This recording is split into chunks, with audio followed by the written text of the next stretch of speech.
즐거움이 있나이다. 아멘.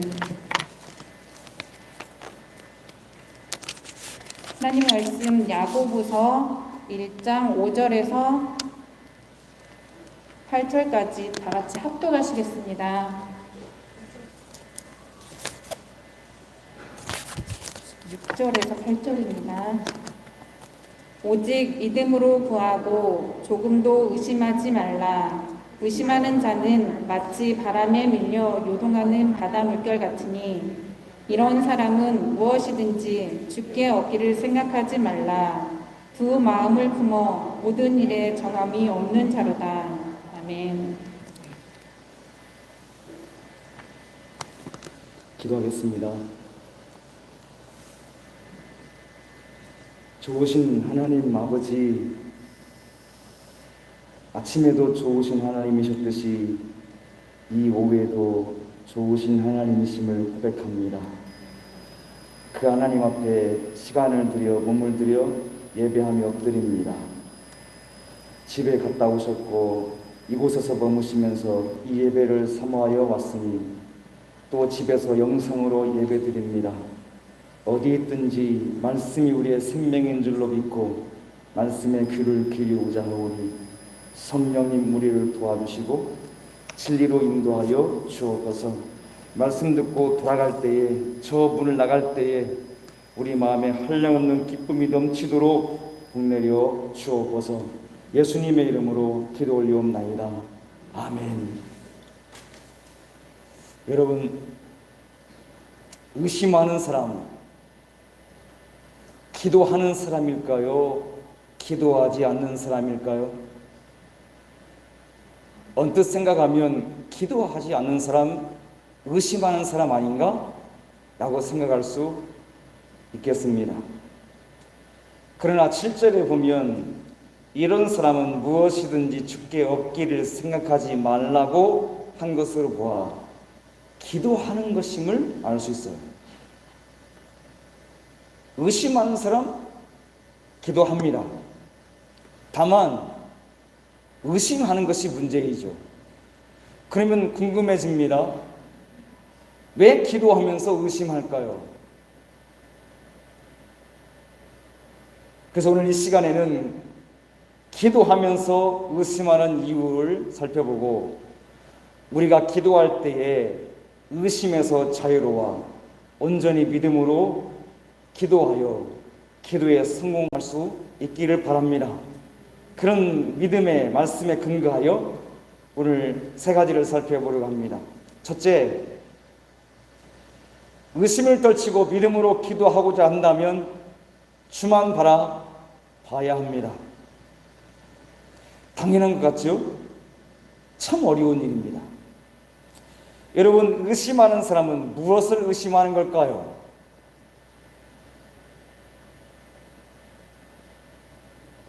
내가 기도한 대로 응답이 될까? 안 될까? 이거 의심하는 걸까요? 그렇게도 생각할 수 있지만 정확히 하자면 응답에 대하여 의심한다기보다 내가 믿는 대상에 대하여 의심하는 겁니다. 이렇게 말씀을 드리는 이유는 야고보가 6절에서 의심하는 자는 바람에 밀려 요동하는 바다 물결 같으니 라고 했기 때문입니다. 여러분, 바닷물이 요동치는 이유는 무엇입니까? 순전히 바람 때문입니다.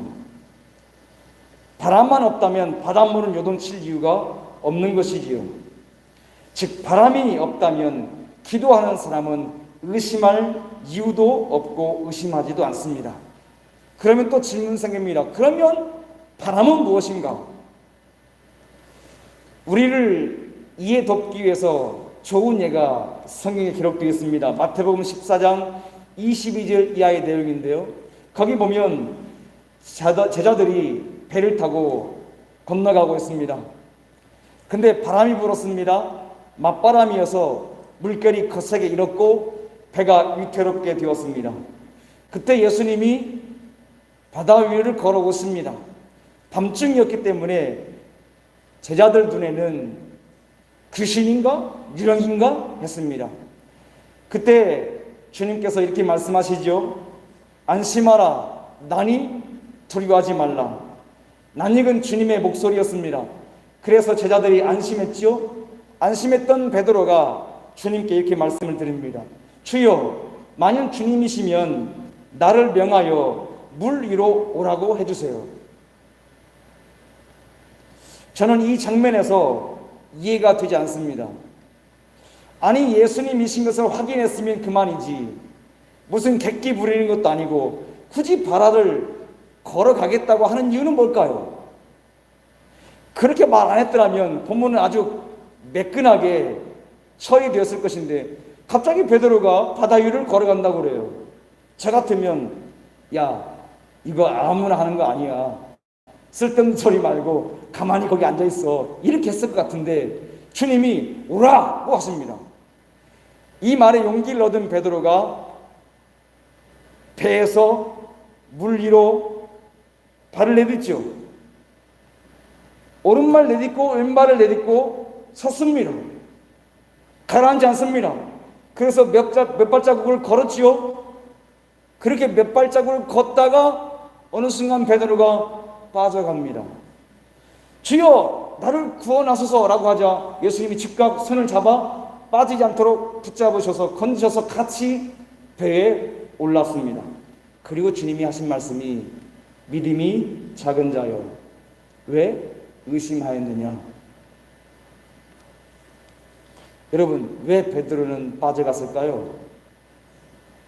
그렇게 빠질 거라면 처음에 배에서 발을 내디뎠을 때 그때 즉시 바로 빠지는 것이 상식적 아닙니까? 그런데 몇 발자국을 걸었단 말이에요. 왜 중간에 빠졌을까요?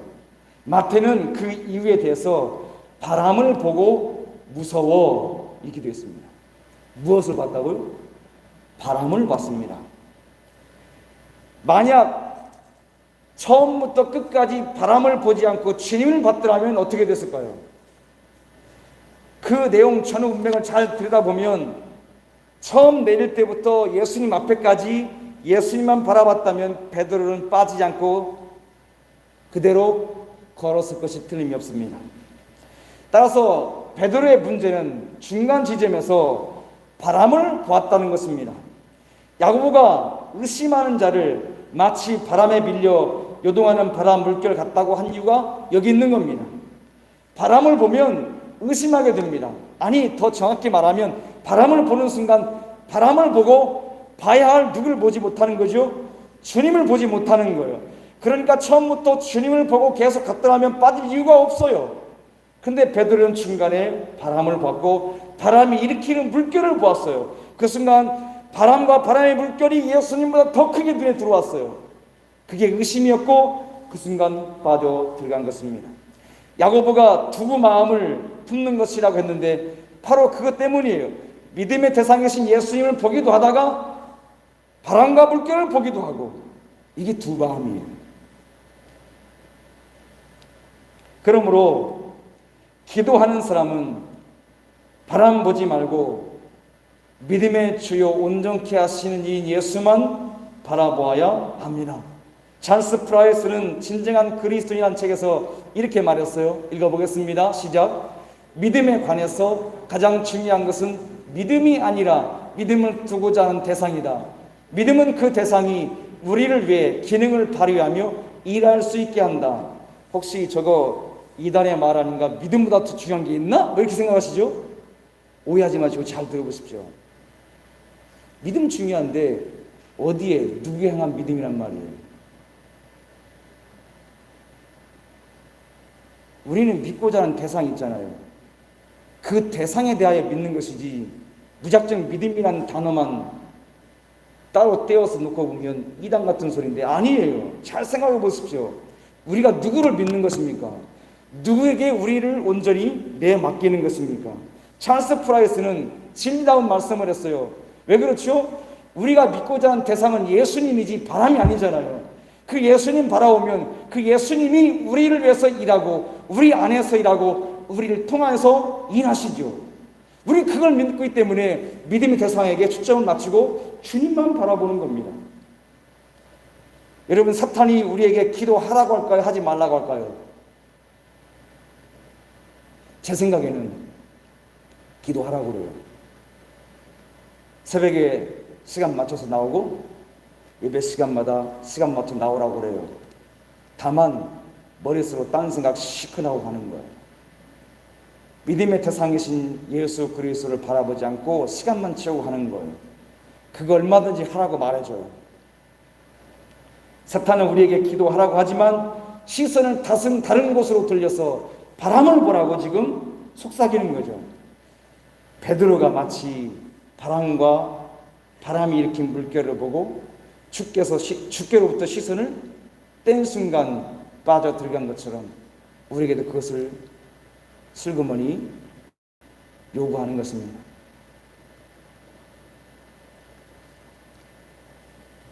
그러면 기도는 성공을 거둘 수 없습니다. 아무리 기도 시간을 10시간, 100시간 해도, 심지어 금식하며 기도해도 믿음의 대상에서 눈을 떼면 그 믿음은 믿음이 아닌 것이죠.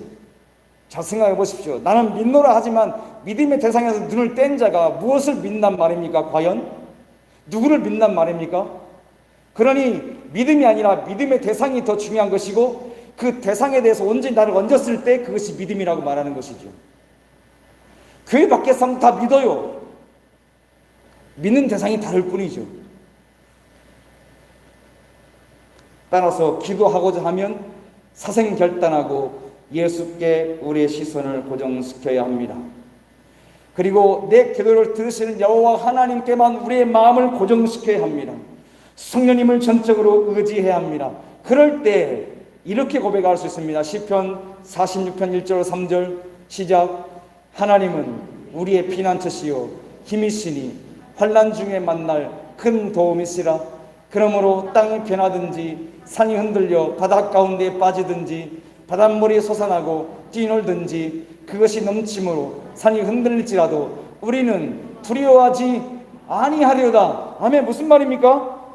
세상이 지금 난리가 났어요. 좌우사방에서. 근데 저 시인은 뭐라고 그래요? 아무리 세상에서 좌우에서 난리가 났어도 나는 전혀 미동하지 않는다. 이유는 무엇입니까? 나의 시선이 지금 하나님께 고정되어 있기 때문에 좌우사방이 난리 나도 내가 신뢰하고 의지하는 그분이 계시니 아무것도 걱정이 없으며 요동치지 않는다고 합니다.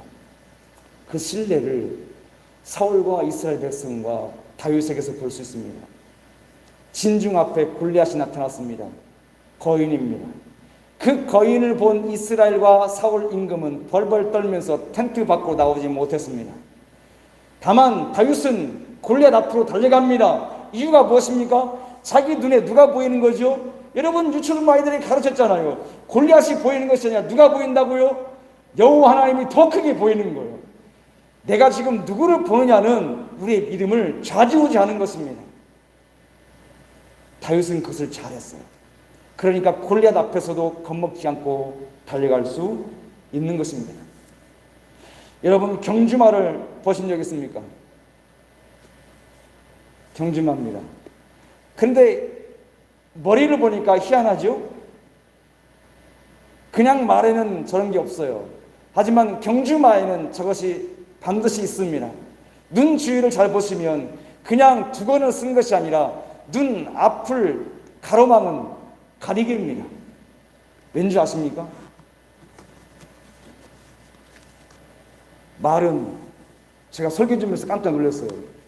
말은 앞으로 옆으로 뒤로 350도를 볼 수 있습니다. 놀라지도 않아요. 여러분 몇 도를 보시겠어요? 여러분 아무리 기껏 눈을 찢어서 보신다 해도 여기 뒤로 넘어가지 않아요.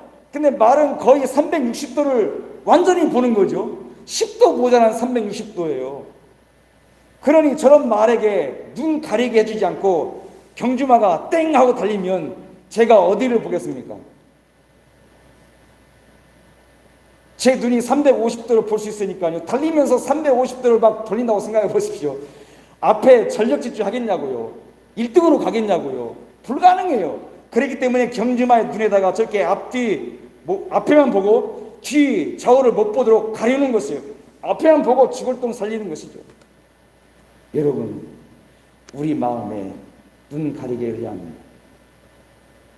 오직 앞에 계신 주님만, 내 푯대를 향하여 서 계신 그 주님만 보고 달리도록 우리 마음을 고정시켜 놔야 돼요. 그게 믿음이에요. 그것이 기도의 관건이에요. 눈 가리게 하지 않고 기도하면 솔직하게 신해 봅시다. 여러분이나 저나 기도할 때 시작해놓고 하나님 아버지 부르고 기도한 다음에 끝날 때 아멘하고 끝날 때까지 한 번도 딴 생각 안 했어요? 고생하신 집사님 여러분, 자녀 여러분은 그렇게 안 하셨죠? 저는 새벽 예배 기도할 때도 이게 딴 생각으로 갈 때가 너무 많아요. 마음의 눈 가리기를 잘 안 하는 것이에요. 그러니 사탄이 김옥상 목사 많이 기도해라 까짓거 눈이 돌아가니까 350도 무슨 기도의 능력이 있겠습니까? 1분을 기도해도 1초를 기도해도 내 앞에 계신 주님만 바라보고 그 주님께 온전히 마음을 쏟아놓을 때 그게 믿음의 기도고 그 기도 주께서 기억하시고 응답하시지 않겠습니까? 그러니 의심을 물리치고 기도에 성공하고 싶다면 마음에 눈 가리게 하시고 누구만 바라보라고요? 내 기도를 들으시는 주님만 바라보시기를 바랍니다. 두 번째, 바라보되 지속적으로 바라봐야 합니다. 여러분, 의심하는 사람은 믿음이 없는 사람입니까? 믿음이 있는 사람입니까? 대답하기 곤란하시죠? 야고보가 말한 의심하는 사람은 기도하는 사람입니다. 따라서 믿음이 없다고 말할 수는 없습니다. 믿음이 없다면 기도 자체를 하지 않을 것이기 때문에 불신한다는데 뭐하러 하나님을 찾고 기도해요? 믿으니까 기도하는 것 아니겠습니까? 동의가 잘 안 될지도 모르죠. 오늘 이상한 말을 지금 목사가 계속 하고 있습니다. 그러나 제가 허투루 말씀드릴 리가 없고요. 믿음이 있는 사람도 기도하지만 의심하는 사람도 기도해요. 하나님 존재 자체를 부정하지 않아요. 그러므로 기도한다는 사람은 믿음이 있어요. 다만 뭐가 문제예요? 의심한다는 것이 문제이죠. 이 의심한다는 것은 믿음의 크기와 관련이 있어요. 아까 앞에 얘기 다시 한번 돌이켜보죠.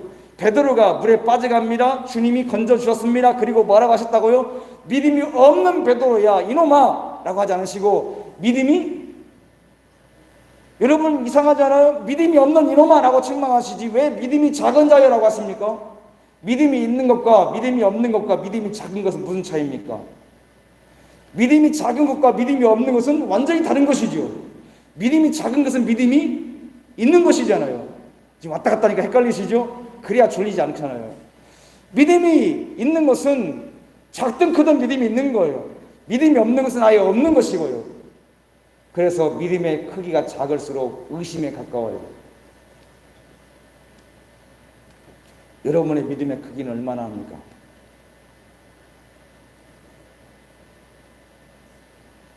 어떤 분들은 다른 사람에 비해서 믿음의 크기가 작지만, 물론 주관적인 판단이지만요, 작은 믿음이라도 있으니까 다행 아닌가? 이렇게 자위할 수 있습니다. 정말로 그렇게 생각하십니까? 저는 동의하지 못해요. 지나쳤네요.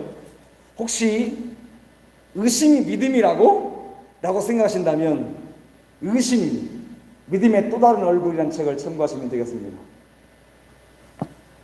자, 정말 나는 다른 사람에 비해서 믿음이 작긴 하지만 이 믿음이라도 있으니까 다행 아닌가? 라고 만족하신다면 잘 들어보십시오. 여러분 비행기 타보셨죠? 갔다 와시고요. 자, 비행기 안에는 세 종류의 사람이 있습니다. 한 사람은 비행기가 나를 목적지까지 데려다 줄 수 있을까? 라고 고민하면서 비행기가 혹시 떨어지면 어떡하지? 라는 생각으로 타자마자 비행기 의자를 딱 양쪽 팔걸이를 붙잡고 비행기가 엔진을 켜고 활주로를 달려고 하니까 머리에 의자에다가 머리를 쳐박고 벌벌 떱니다. 그런 사람 뭐 보셨어요? 저는 봤어요. 또 다른 사람은 그렇게까지는 하지 않지만 비행기가 막 달려가지고 활주로에서 이리 가려고 앞대 가려고 머리를 들 때 자기 엉덩이도 싹 들어. 혹시 어떻게 될까봐. 그래가지고 이제 공중에 딱 서자 엉덩이를 딱 붙이고 있다가 가다가 난기류를 만났네요. 비행기가 오르락내리락 흔들거리니까 식은땀이 나면서 혹시나 어떻게 될까봐 겁을 먹는데 살짝 난기류를 지났습니다. 휴 하고 한숨을 쉽니다. 그런 사람, 마지막 한 사람. 이 사람은 탑승 수속을 받고 자기 의자를 찾아서 앉자마자 신문지를 쫙 펴서 신문을 다 훑어봅니다. 중간에 예쁜 스튜디오스가 와서 음료수 주면 음료수도 벌컥벌컥 마시고, 신문 다 보고 음료수 맞았습니다. 나올 게 없습니다. 자기 탁자를 잘 덮더니 잠을 잡니다. 심지어 잠을 자는데 난기를 만나가지고 비행기가 막 들썩들썩 하는데도 불구하고 코를 골면서 잡니다. 잠을 언제 깨느냐? 활주로에 딱 내려앉아가지고 비행기가 도착했다고 내리세요라고 할 때까지 잠을 잡니다.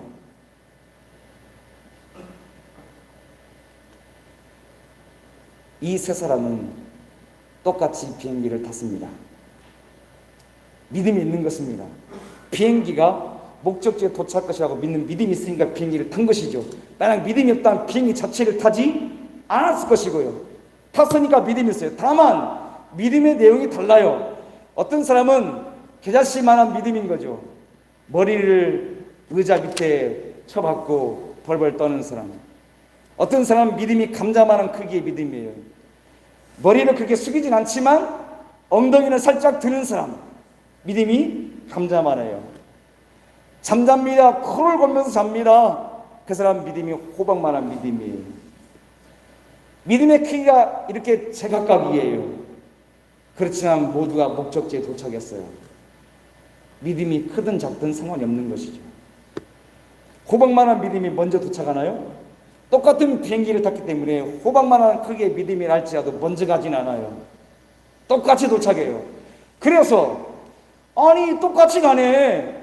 호박이든 감자든 겨자씨든 무슨 상관이야. 똑같이 공항에 도착했는데 아무 일 없이.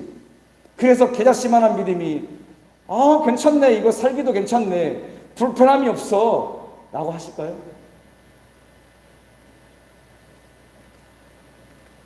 여러분 생각해 보십시오. 똑같이 비행기를 탔는데 세 사람 중에 제일 편안하게 여행을 한 사람은 누굽니까? 설마 의자에다가 머리를 쳐박고 벌벌 떤 사람이 편안한 여행을 했다고 생각하지 않으시죠? 그럴 리가 없어요. 제가 보건대는 제일 편안하게 여행한 사람은 신문지 펴서 읽고 음료수 마시고 코를 골면서 잠을 자다가 내리는 사람입니다. 제일 편안한 여행을 한 것입니다. 무슨 말이에요? 믿음의 대상이 우선입니다. 믿음의 대상이 다르면 마치 전화기의 전화번호가 달라서 통화가 안 되는 것처럼 믿음의 대상이 다르면 통화할 수 없습니다. 그러니까 믿음의 대상을 바라보는 게 우선이지만 그렇다고 하여 믿음의 크기를 무시해서는 안 됩니다. 왜죠? 똑같이 비행기를 탔는데 누구는 벌벌 떨면서 비행기를 타고까지 오고 누구는 편안히 오고 다르잖아요. 우리가 이왕에 예수를 믿고 천국 가는 길을 가고 있다면 벌벌 떨면서 갈 이유가 무엇입니까? 똑같이 비행기를 타듯이 가는데. 그러니 믿음의 크기를 무시해서는 안 되는 겁니다. 내 믿음이 겨자씨만한 믿음, 주님이 말씀하셨잖아요. 겨자씨만한 믿음이라도. 물론 그렇죠. 하지만 누가복음 17장 5절에서 제자들이 이렇게 말했어요. 우리에게 믿음을 더하소서. 뭐로 겨자씨만한 믿음이 만족스러우면 이렇게 구합니까? 믿음을 더해달라고? 그렇지 않아요. 그러니 믿음의 대상이 중요하지만 믿음의 크기도 관리를 해야 합니다. 그러면 어떻게 하면 우리의 믿음의 크기를 키울 수 있을까요?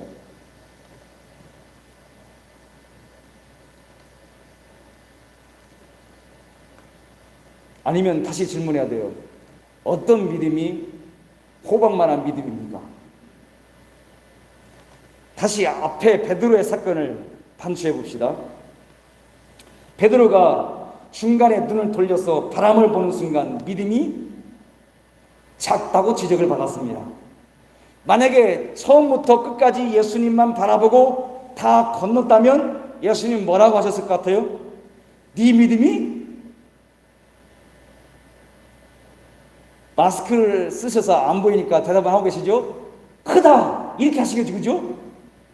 당연하죠. 빠졌을 때는 믿음이 작다고 했지만 믿음이 없으면 아예 건너오진 않았을 거고요. 믿음이 있으니 건너왔지만 중간에 바람을 보니까 빠진 것이고, 그래서 믿음이 작은 것이고, 끝까지 건넜다면 믿음이 크다고 분명히 인정해 주셨을 것입니다. 이를 볼 때 믿음의 크기는 예수님을 지속적으로 바라보는가, 지속성과 비례합니다. 예수님을 중간에 놓치면 놓칠수록 믿음의 크기는 작아집니다. 하지만 예수님을 바라보면 바라볼수록 믿음의 크기는 커집니다. 그러니까 누가 믿음의 큰 사람입니까? 믿음의 대상에게서 눈을 떼지 않는 사람, 좌우에서는 아무리 난리가 나더라도 오직 주님만 바라보는 그 사람은 믿음이 엄청나게 큰 것이죠. 목사가 믿음이 큰 게 아니에요. 주께서 계신 곳을 향하여 시선을 떼지 않는 사람이 믿음이 큰 사람입니다. 그래서 야고보는 8절에서 정함이 없는 이란 표현을 썼어요.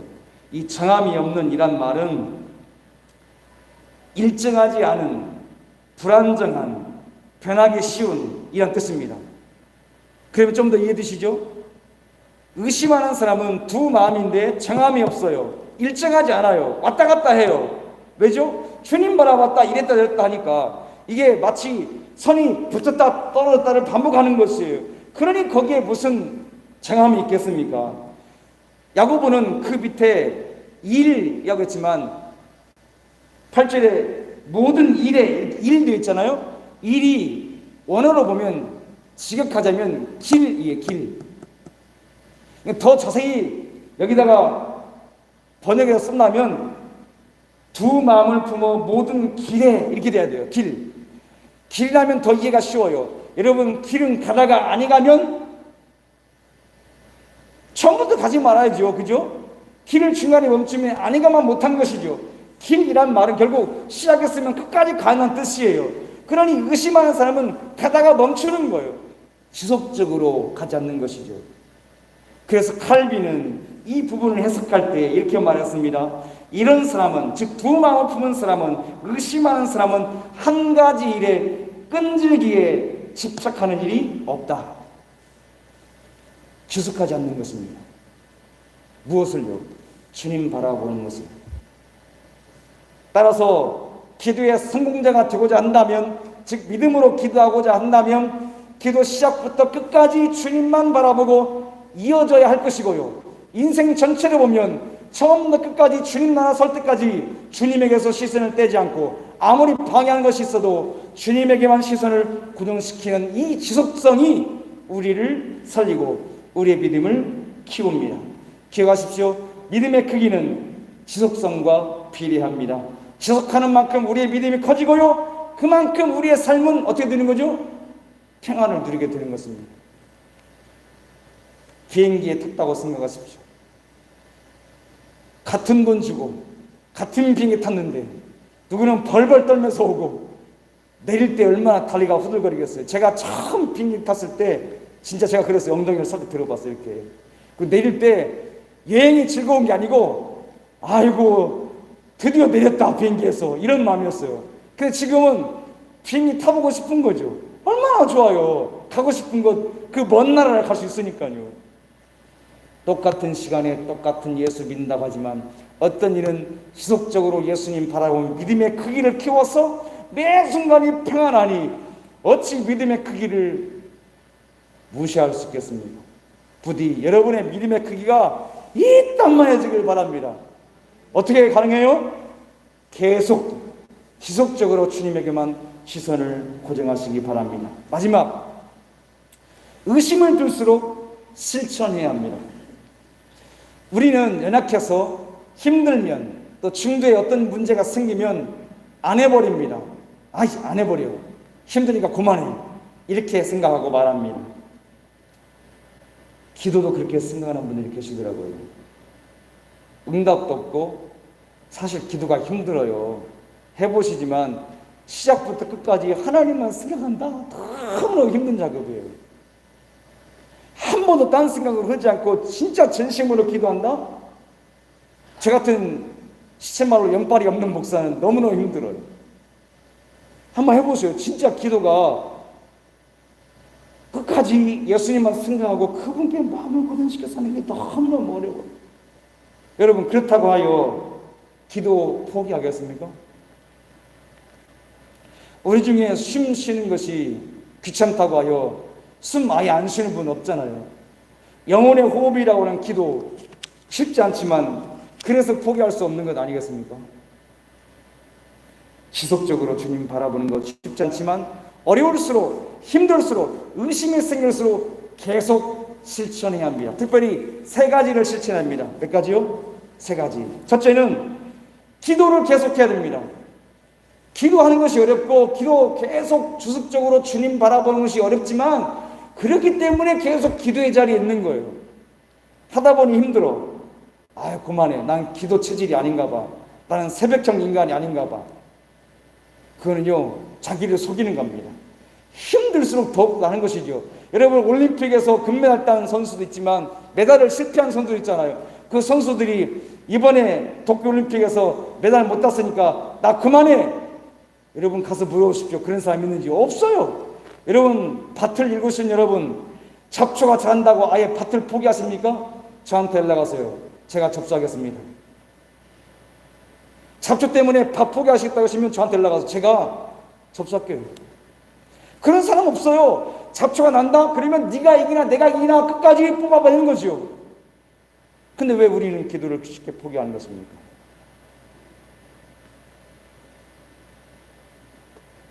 기도가 힘들고 의심이 생기고 어렵지만 그럼에도 불구하고 지속적으로 기도를 실천해야 합니다. 두 번째는 성경 읽는 것을 부단히 실천해야 합니다. 기도만큼 말씀이 있는 것 중요합니다. 왜냐하면 믿음의 대상이 누군 줄 알아야 지속적으로 기도할 것 아니겠습니까? 내가 기도한 대상이 누군지도 모르고 어떻게 계속하여 기도할 수 있겠습니까? 성경이 무엇입니까? 내가 바라보고자 하는 대상이 누군지, 그분이 어떤 분인지 그것을 바라보고 깨닫게 할 수 있는 것이 여기에 담겨 있는 거 아닙니까? 이것 없이 어떻게 지속적으로 주님을 바라볼 수 있겠습니까? 그래서 성경 읽기표에 동그라미 체크하고 계신지 여러분 한번 확인해 보십시오. 주부에 표를 만들어 드렸잖아요. 혹시 본문을 다른 데 읽으시더라도 날짜에다 동그라미를 치세요. 꼭 그거 내장 안 읽으셔도 다른 데 읽으신다면 동그라미는 치세요. 그거 안 하신 분들은 기도하기가 더 어려울 거예요. 왜? 믿음의 세상을 모르니까. 이런 분 계세요. 내가 환경이 여건이 성경을 읽을 만큼 못 든다? 괜찮아요. 얼마든지 여러분을 위해서 요즘 발명이 잘 됐는지 이 핸드폰을 켜면요 성경은 그냥 읽어주는 거 안 해보셨어요? 성경을 읽어줘요. 그냥 꼭 편하잖아요. 듣기만 하면 돼요. 그러니까 어떤 방법이든 상관없어요. 다만 내가 믿고자 하는 그 대상에 대해서 잘 알 수 있는 방편을 주었으니 이용하는 것이죠. 지속적으로 성경을 읽으십시오. 그래야 의심이 들고 어려울 때에 물리치고 주님 바라보고 기도할 수 있습니다. 마지막 세 번째 것은 하나님의 섭리를 끊임없이 묵상하는 겁니다. 지속적으로.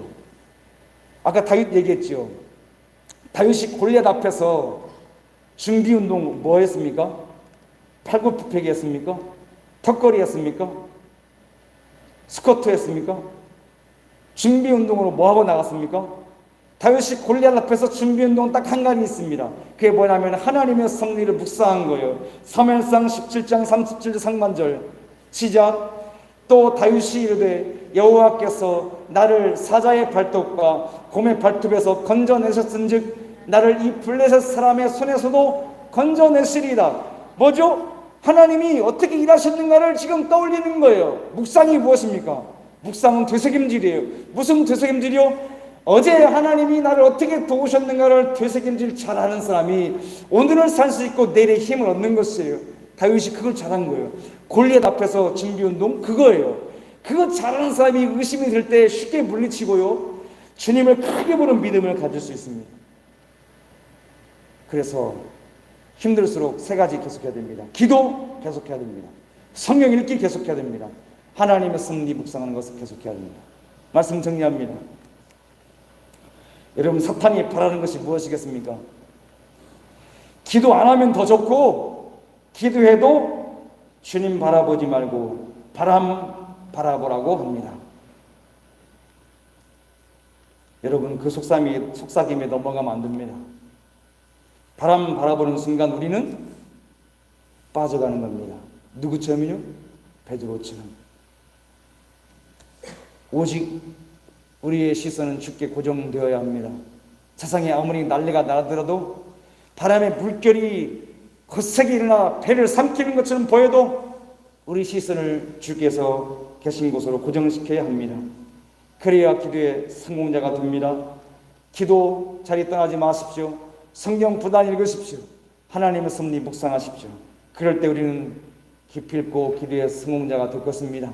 이번 한 주간에도 이 말씀 의지하여 믿음의 주여 온전케 하시는 주님만 바라보고 그 주님께 우리의 시선을 고정시키되, 저 어릴 때 어머니가 하셨던 것처럼 해찰하지 말고 딴 것 바라보지 말고 오직 주님 바라보고 한 주간 동안 기도의 자리를 지켜서 여러분의 기도가 땅에 떨어지지 않고 하나님 앞에서 응답되는 복을 누리는 한 주간이 되기를 주님의 이름으로 축복합니다. 기도하겠습니다. 하나님 아버지, 왜 그렇게 기도하기가 어려운지요.